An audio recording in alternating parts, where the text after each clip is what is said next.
అరే అరే శోంబాబు, మేము లోపలుంటే ఆ డాన్సులేంటి, ఆ పాటలేంటిరా? ఏడవుకురా. ఏం చెప్పంటావన్నా, నువ్వు లేని కాడి నుంచి నా జీవితం ఉల్లిపాయల వ్యాపారం అయిపోయింది. 100 కేజీలు 53 కేజీలు అంటూ ఉల్లిపాయల వ్యాపారం చేసుకుంటున్నానన్నా. ఉల్లిపాయ అంటే పటోట బాగా చేస్తున్నావు అన్నమాట. సర్లే, ఏం చేస్తున్నావు ఇంకా?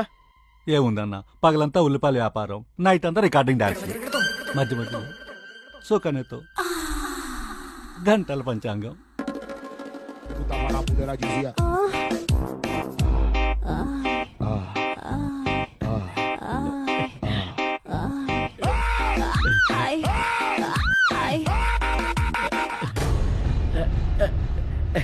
శోంబాబన్న ఏదో మెసేజ్ పెడితే చూసా.